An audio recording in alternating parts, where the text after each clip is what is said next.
Welcome to the Tiffani Talks Health and Wellness Podcast. I'm your host, Tiffani Patlin, health and wellness coach, best-selling author, and motivational speaker. I use my past experiences of overcoming a life of mental, physical, sexual, and substance abuse to inspire and empower you with knowledge in 30 minutes or less. I am on a godly mission to lead others to discover their unique path to healing and happiness.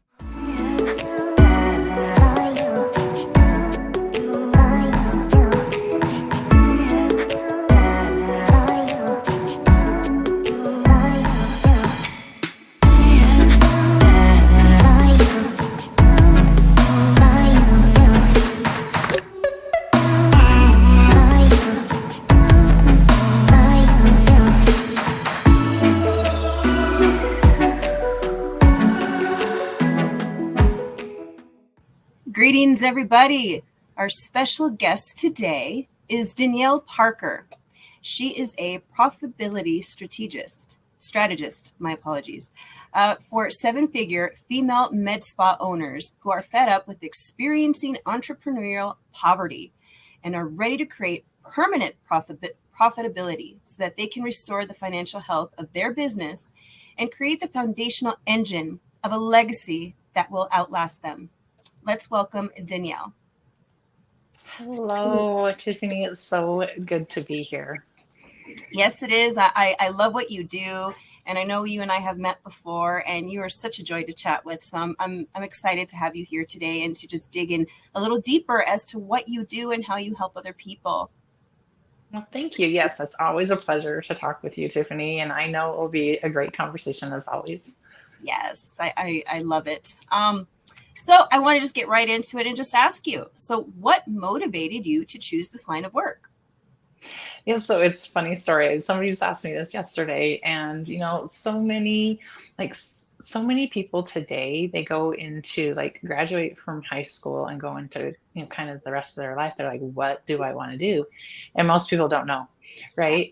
I am one of those unicorns that totally knew from the first day I took my accounting class in high school. I'm like, this is for me. I'm a nerd, so I totally admit it.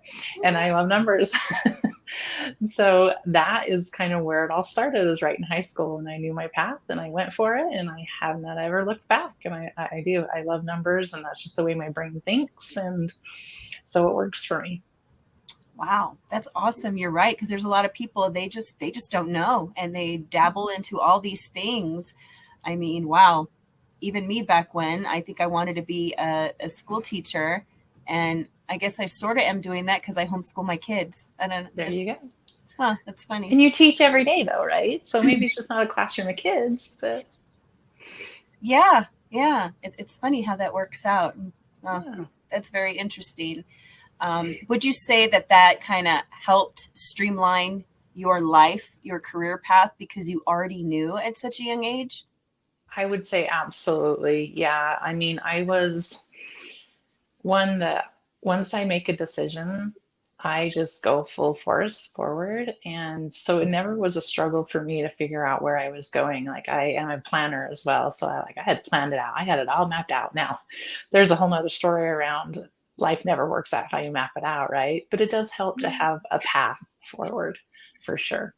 Yes, I would totally agree with that. And you're kind of leading me into my next question about knowing like your path. And I feel like our mental health has a lot to do with that.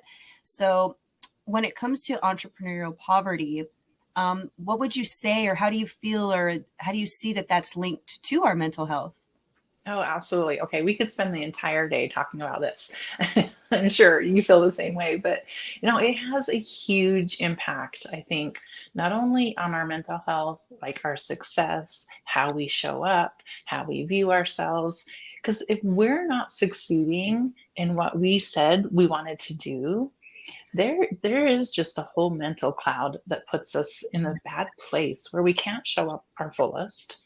We can't deliver services or products to our clients in a way that serves them at a high level. And we can't, we really lose kind of a lot of that self-confidence and self-love for ourselves because we start doubting ourselves more. And it just is kind of like that roller coaster ride, right? And the spiral downward. It's like it just gets worse if we dwell in that space instead of breaking through, seeing the problems and moving forward and fixing, kind of move forward. So that's what I was giving a thought the other day that I think really hits home. It was more of a spiritual message, but I think it totally applies here, where, if we're trying to heal, if we're trying to fix something, we have to recognize that something has to change, right? And we have to be willing to learn and be willing to change so that then we can heal and fix whatever it is. So I think there's definitely a tie in there that we can't move forward unless we fix what's keeping us stuck where we are today. Yeah, I agree with that wholeheartedly. And I know it's really a struggle when people are, I feel like there's different levels, and the people that I feel that are really low, I find that some people, it's really hard for them to even see that change is even possible. They can't even see that a path, not even a first step to a path. And so I feel like that's really important to help people. Do you find with your clients that your people struggle with any of what you just described when it comes to, our mental health? I don't see it a lot with my clientele, but I mean, I see it everywhere around me, right? I mean, I think the majority I heard a staggering statistic the other day that really opened my eyes to kind of the state of the world. And it had to do with my generation. I'm a Generation X. So that transition, generation from the baby boomers into all the high tech. And they had said that the children that grew up in the 80s, their mental health is equivalent to the people that were institutionalized in the 50s. Wow. And I can't even imagine the new generation with the way society is with technology, what that statistic would be for them. So it running rampant in our society today. And I think just really being able to get to a good place where you can take care of yourself, do the self-care, do the self-reflection to really understand where you are mentally and emotionally, so that then, yes, because that's the only way you can really show up, because until then you're only thinking about yourself, right? Like your world is not really bigger than you. And then once you can heal that, your world expands so much that then you can go out and really show up and help others. Just as you have, Tiffani. Yes, thank you. Yes, I feel like when we learn something or we achieve something, it's almost like a human responsibility to just share, what you've learned with the world, to see how you can just, inspire, motivate, help, other people. And I feel like that's what we're both doing. And I love that. I feel I'm resonating with this piece about entrepreneurial poverty and mental health because, I have a backstory and I'm an entrepreneur. And, I was homeless. So I had that poverty mindset. And it's something that I've been working through even to this day. We're never done healing. There's always something new to learn. And I've actually been dealing with that myself. And I've realized that things that we don't realize from our past can actually, like just what you were saying in the beginning, it affects our business. It affects how we show up. It affects how we think.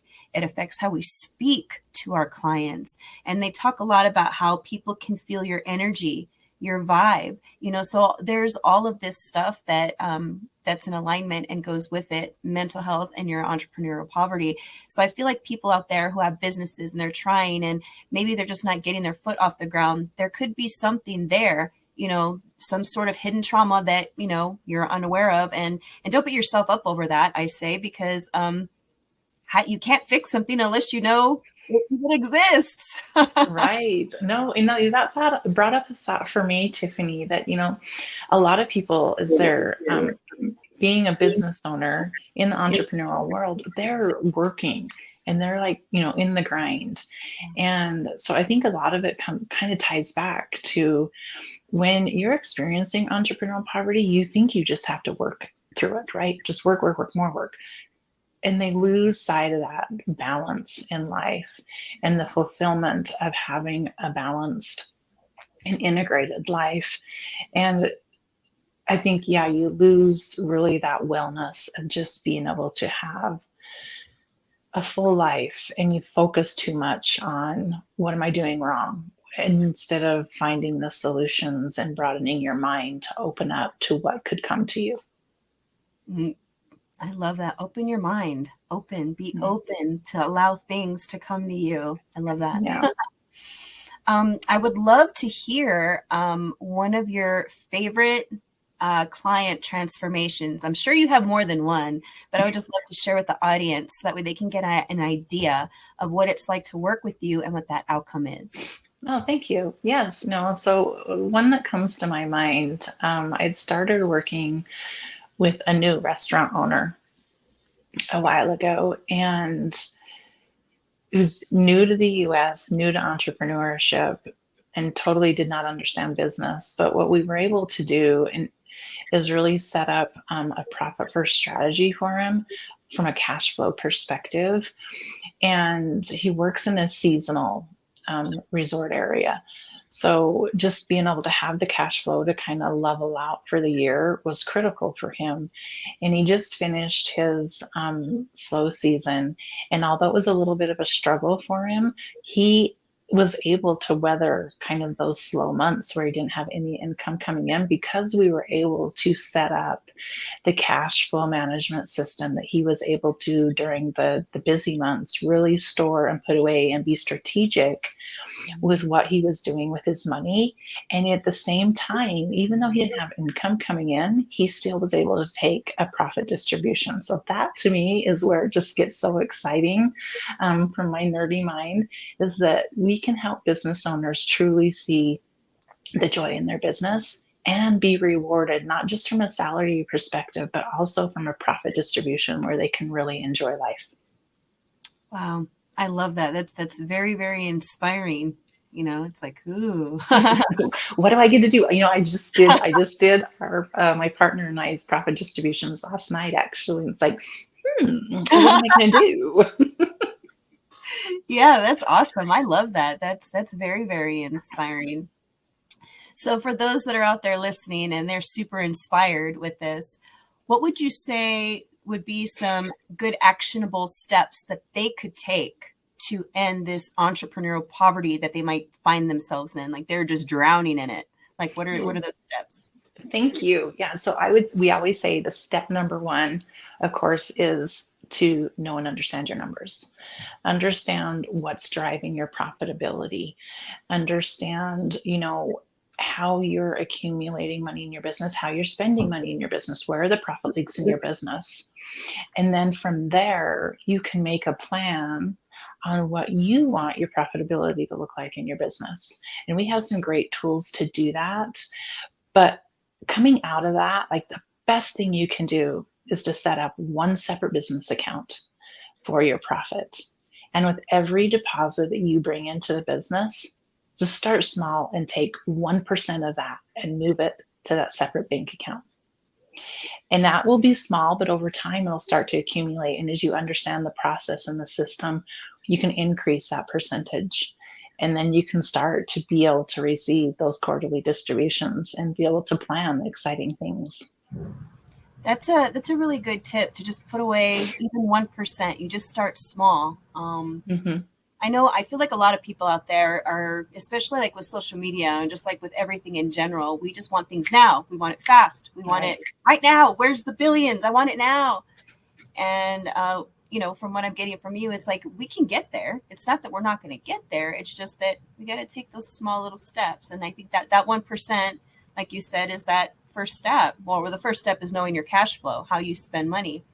Why do you think, because I feel like that's an issue. I feel like there's a lot of our younger generations that don't really understand money management and how to manage their money. And like you said, cash flow, knowing and setting up those bank accounts. Why do you think that is? I guess that would solve all the world's problems, right? If I knew why that was. But I totally agree with you because I was actually going to go there. But it is like most people just don't know how to manage their cash or even what they have. Like, and I think a lot of it is because we're in this society that we are that instant gratification. I want it now. Give me what I want. It's like just all this stuff is just bombarded and we're overwhelmed with all the ways we can spend our money, right? And there's not enough education out there on how to manage the incoming money. I know growing up, I lived in a single mom house where there was no money. And so I grew up knowing that, well, when you have your money, you pay your bills and you don't spend it on anything else. And so when I got money, I had no idea what to do with it. Like when I started earning my own money, I'm like, I don't know what to do with this beyond, pay my necessities.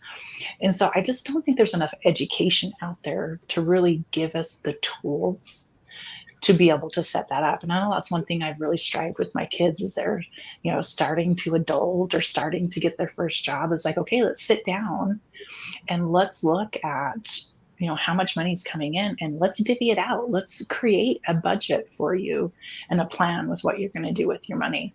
And it's really fun to watch them really learn those skills and see them excel and be able to do things I never got to do at their age. I resonate with that big time. How old are your kids? My oldest is 21. I have a 19-year-old who's just moving out, and I have a 16-year-old and a 13-year-old. And the 16-year-old just started his first job here in the last few months. That's so cool. Congrats to him. Yeah. I have a 15-year-old son, and so I was resonating with everything that you were saying because I didn't have, I didn't get an allowance. I didn't learn about budgeting and money. I had to self-teach myself all that kind of stuff. But with my son, I want him to have, this structure. And I forget what they call it, but I believe it's 10% tithing, that goes to God. I believe it's 10% savings. And then there's like another percentage. But I told him, I was like, you can alter this to work for you. So 10% tithing, 10% savings, or you want 20% savings? I'm like, what's important to you? How much do you want to save? You can put whatever percentage you want. But then I told him, because he's looking into starting working in our community, as a community helper to help mow people's lawns, maybe they need their porch, pressure washed, different things like that. So I told him, I said, you can also choose to budget and put a percentage towards going back into the company. So maybe you can purchase your own trailer, your own weed whacker, your own, whatever it is that you need. So I'm teaching him that. And I feel just like you, like I'm so grateful that I understand what I do up until this point, and I can actually teach my child at a younger age to grow up to have, what is it that you were talking about, or that it was in your description, your introduction, about a legacy. We're not just doing it for the moment. It's like we're creating a legacy for future generations. And that I feel like is what makes you and what you do so incredibly amazing and important, because it's not just for the here and now. You're helping set people up for here and now, but also for the future. So it's going to have positive generational impacts for their children and their children's children for years to come. And it's just, that's incredible. Who wouldn't want that? Right? Yeah. Who doesn't want that? I think everyone wants that. And we want everybody to have that. Tiffani, I thought of something that I know you work with a lot of the younger generation. So I thought something that would be helpful as you're talking about your son.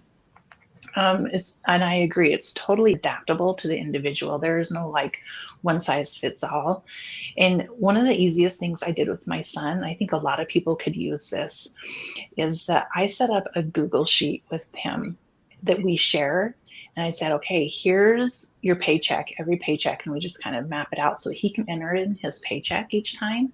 And then he can manage his 10% in tithing. And he actually opted, I gave him, like when we first started, I gave him options on how much he wanted to save, from 20% to 40% of his income. And I was actually shocked and well pleased as a mother that he chose 40% to actually save. So, and he gets to manage that. And I just get to kind of watch it and help him be able to manage it and make sure he's kind of on track before he gets his own checking account. And it is so fun to see that. But when you give them ownership of it, I think they really take it and run with it. and gives them, like you said, gives them life skills that will last them forever and really set them up to succeed in a society that doesn't really give them the tools to do that. Yes. Thank you so much for sharing that. I'm going to do that with my son. I love that idea so much. Man, if this is just a glimpse into how you help people, with their, strategically, I mean, it's going to be incredible. People are going to be so amazed to work with you. So if you guys are out there and, you're watching this and you're intrigued, by all means, reach out to Danielle. Do you have, what kind of programs are you currently offering right now for your clients out there when it comes to, ending this entrepreneurial poverty? Yeah, so we have a few things that ways we work with clients. We have like our signature packages where we come in and we act as your accounting staff, and we usually work with 7 to 8 figure businesses in that model. So we just act as your CFO and your accounting staff and do all things, manage the full accounting needs of the business. We also have some lower level tiers where we're helping you kind of with your current bookkeeping staff to make sure that things are, sorry about that, make sure that things are done correctly in the books. And then we also offer some standalones where we help people set up a profit first system. And you can do that the way where we manage it and make sure it's happening and strategically reaching your goals, or where we help coach you to do that. And we also offer dashboards, because in the med spa space, only 10% of med spa owners actually track their metrics, which is staggering to me. Wow. So we offer a dashboard where people really can see on a daily basis how their business is doing and what they really need to focus on to drive their profitability in their business. We also offer a VIP day where we can go in and just dive into your current state.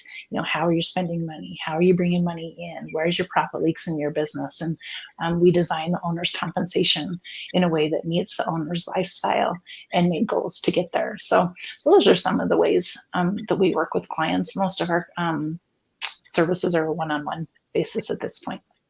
Oh, that's wonderful. Because I know some people like the group thing, but there's something to be said about that one-on-one, to just have you all to themselves so they can, talk to you and get this strategy going.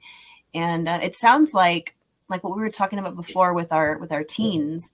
It almost sounds like you even have people covered who might be older, who for whatever reason, no shame or anything, but people who may not have still learned at a later age to budget their money. It sounds like you still have that covered. You still teach them have that covered.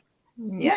Yeah, in fact, the best way to start, if you're not sure what you need, is to really start with a VIP day. Let us just dive in. We spend 3 hours and we really dive into your business and roadmap out going forward where you can really make the biggest impact on your profitability. And that's a great place to start, because it's not an ongoing need, but it's a way to start, because that's the first step, right? Yeah, I feel like after that, they will have clarity. It's like clarity, yes. Clear direction. And I feel like that's what prevents us from moving forward, is we're just it's like a tornado and all these things are just going around. And you're like, oh, I don't know what to do. At least that's how I feel. Yes. I like to say it's like throwing spaghetti on the wall, right? And just see how it lands and where it goes. Yes. And our time is so precious, so it sounds like devoting this VIP day, these 3 hours, you'll just come out full of clarity with a plan, and you'll feel more confident. That's something else I was going to mention when we were talking about our teenagers and having that budgeting Google sheet, is that it also, I feel, builds confidence. They're more confident now. And, whether it's a teen or whether you're an adult, whomever learns this and understands this and grasps this, you end up being more confident, I feel, with spending money, with using your money, with saving money, with all the things, because confidence comes with knowledge. Like when you understand and things, you're like, you better comprehend it, and you can make better decisions, I feel. Absolutely. Right? Yes. And that there's a lot to be said for that confidence, right? Because it permeates into every aspect of your life. Yes, it really does. It goes back to that mental health piece. It really does affect how you speak, how you show up, how you think. It really, really does. Everything is so interconnected. I mean, we're not on the topic of physical health, what we eat, but that too actually does affect business. It's all interconnected. It really, really is. It really is. That's why I focus on that health and wellness, because it's like, if you don't have your health, you can't enjoy your wealth without your health. So true. So true. So that's really good to conquer that. I really love that. So as we come to the end of our show, is there like a special, I don't know, quote or affirmation or something that you go by that helps you every day, that just drives you, that would inspire our listeners today?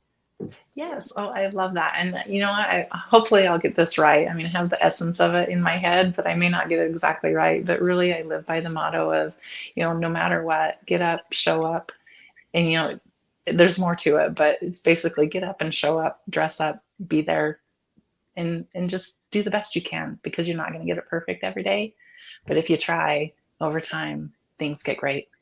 Yeah. I have to ask, so you said, get dressed up and show up. I've heard people say that, like, if you want to become a professional business person, that's successful, dress the part.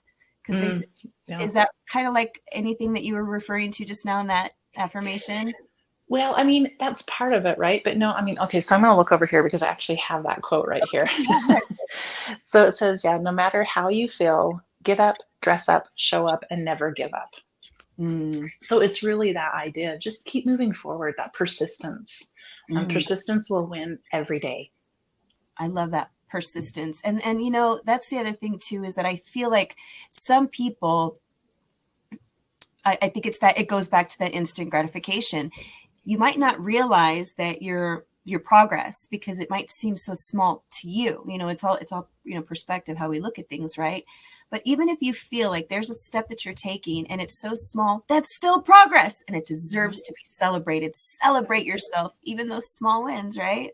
Yes, absolutely. It's so important. I'm probably the worst at celebrating myself, but I love to celebrate others. So it's true. We don't recognize it in ourselves, and we recognize it in others, but truly it makes a difference over time.